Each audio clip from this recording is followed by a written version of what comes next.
Salam Rahayu, salam paseduluran buat semuanya. Terima kasih. Di kesempatan kali ini kita masih membahas tentang sosok Satrio Piningit.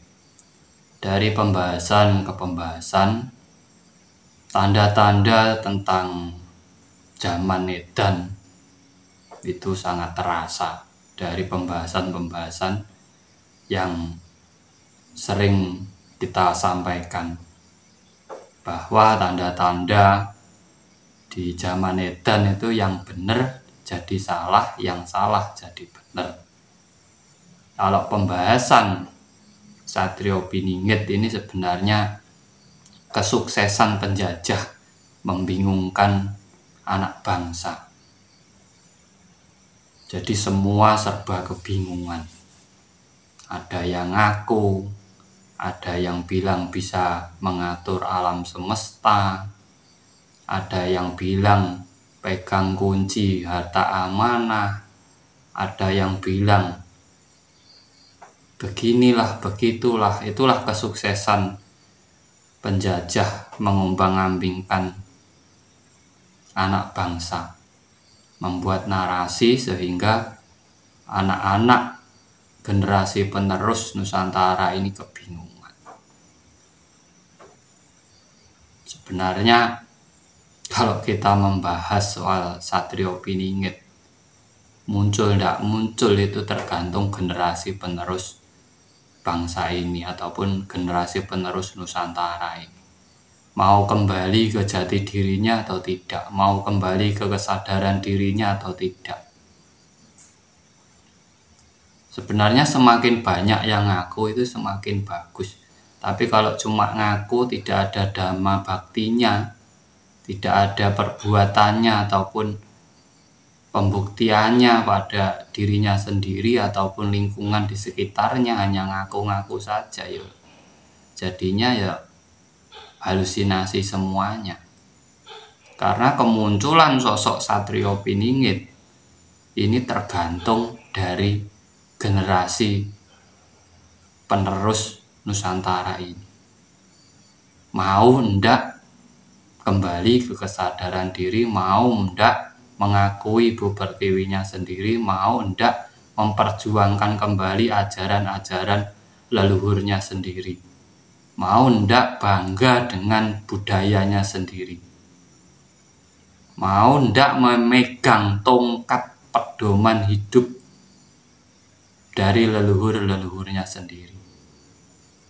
Karena sangat terbukti, dari leluhur itu terbukti dulu bisa termasur, bisa membawa Nusantara ini ke era kejayaannya. Kalau yang sekarang masih tanda tanya.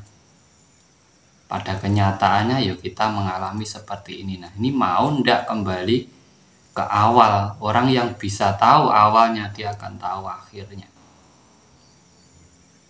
Itu sebenarnya.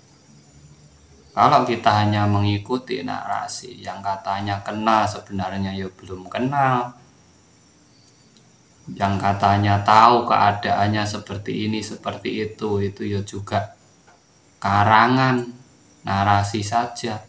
Justru semakin membingungkan yang mencari. Dan sebenar-benarnya Satrio Piningit itu adalah anak generasi penerus Nusantara ini. Itu yang real. Kalau kita mencari datangnya turun dari langit, itu tidak akan turun, tidak akan ada.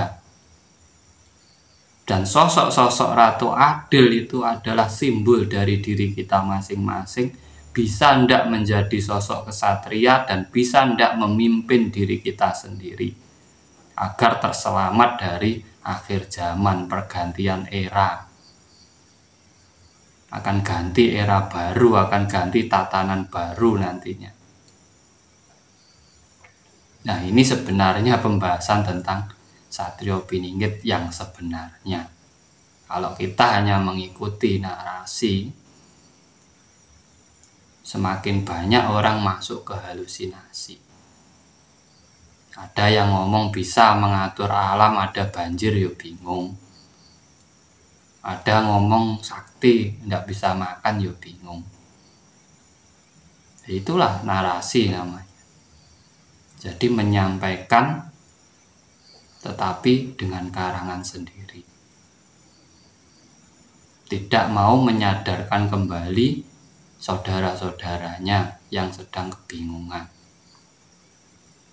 Nah, satrio piningit itu ada dalam jiwa diri kita masing-masing. Karena semua orang itu dipilih untuk hidup di dunia ini. Dan yang memilih itu Tuhan langsung.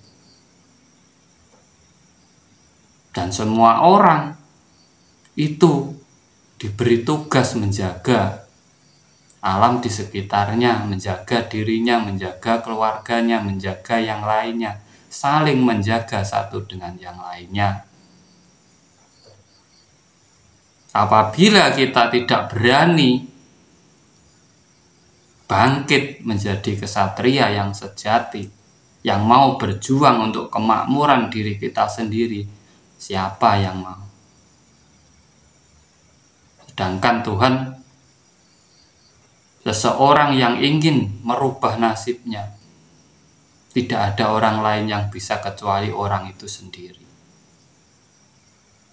Kalau ingin kita kembali sejahtera, kembali adil, kembali kemakmuran di Nusantara ini, ya orang-orang Nusantara ini sendiri yang bisa. Bukan satu orang, seluruh masyarakat di Nusantara ini. Itu yang sebenarnya. Kalau bisa berpikir secara rasio, secara logika, secara nalar kemanusiaannya hidup, itu. Tapi kalau hanya berharap saling mencari ke sana ke sini, tidak mau kembali kepada dirinya sendiri, saya yakin Satrio Piningit itu tidak akan pernah muncul di Nusantara ini. Selama anak cucu Nusantara ini tidak sadar diri, tidak tahu diri, tidak mau kembali ke jati dirinya. Karena pusaka dalam Satrio Piningit itu Trisula Weda, ajaran leluhur Nusantara. Dan syarat mutlaknya adalah jati diri, kembali ke jati diri. Yang dengan budayanya sendiri, yang dengan ajarannya sendiri, yang cinta dengan negerinya sendiri, dan bersama-sama mau berjuang bersama satria-satria yang lainnya. Itu Satrio Piningit yang sebenarnya. Jadi, ya apabila ada kata-kata saya yang kurang berkenan, saya mohon maaf. Tapi inilah yang seharusnya kita sadari. Jangan sampai kita terlalu dalam terbawa halusinasi kita. Yang katanya sakti, yang katanya inilah setengah dewa lah, inilah. Itu tidak ada. Semua manusia itu sama. Tuhan tidak pernah membedakan dalam menciptakan makhluknya. Yang berbeda itu adalah pola pikir, cara merasakan hidupnya, dan cara menjalankan hidupnya. Karena setiap orang itu memiliki tugas masing-masing sesuai dengan kodrat yang ditentukan oleh Tuhan. Terima kasih buat semuanya. Apabila ada kata-kata saya yang kurang berkenan, saya mohon maaf yang sebesar-besarnya. Salam Rahayu, salam cerdas.